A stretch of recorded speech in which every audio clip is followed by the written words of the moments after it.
Thank you, Corinne. Why go to Brownsville, Texas specifically? Look, I think the president, and I said this at the top, and I've said this many times, he wanted to show that it was important for him to go down there to hear from Border Patrol agents, to hear from first responders and what's going on the ground. He's been to the border before recently in this administration, and he also wants to lay out the work that he has been able to do with senators in a bipartisan way. We were able to come forward to the American people, push forward a bipartisan bill that dealt with the border, the challenges of the border, that also dealt with a broken immigration system. We were able to do that, and as I've said many times, it's supported by the Border Patrol Union, U.S. Chambers of Commerce, and that is not something that you see every day. But what ended up happening is that Republicans rejected it. They rejected it because of the last president and the politics around the last president.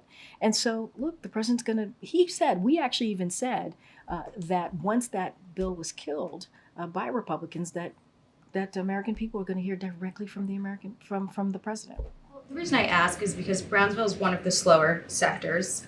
In the month of February, they averaged, I think, 17 illegal crossings a day for a little more than 450 in the month. The number one sector has had more than 14,000 in the same time period. This administration has often criticized Republicans when they go to the border and hold similar press conferences as saying that they're doing publicity stunts and photo ops. So how is this any different? Oh, it's very different. What House Republicans have done is nothing, absolutely nothing. If anything, they consistently get in the way.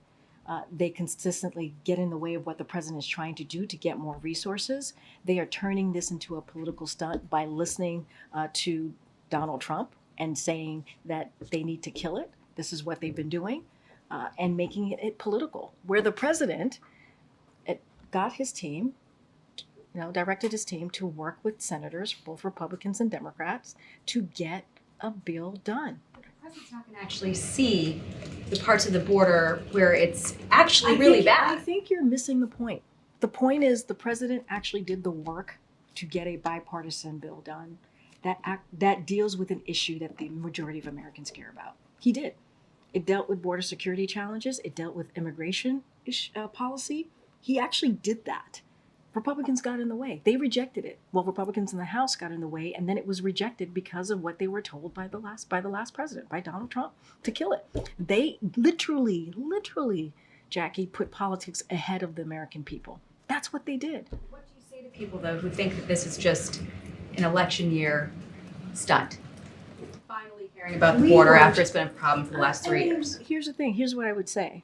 On the first day of this president administration, he put out a comprehensive immigration policy to deal with this issue. He did that on the first day. That was his first piece of legislation. I would hope the American people would see how serious this president was or is about fixing this issue. Not only that, spent 4 months having a bipartisan conversation, doing negotiations to come up with a bill, with a proposal that was, again, approved by the Border Patrol Union, right? That's supported by U.S. Chamber of Commerce. We don't see that. And that's because of the president's direction of what he was able to do, because he got involved and worked with Republicans and Democrats in the Senate. And then when we got this bill done, by the way, it included a lot of things that House Republicans wanted. When we got that done, it was rejected because of politics. I mean, that's where we are. That is where we are. So the president's going to make that very clear and take it directly to the American people.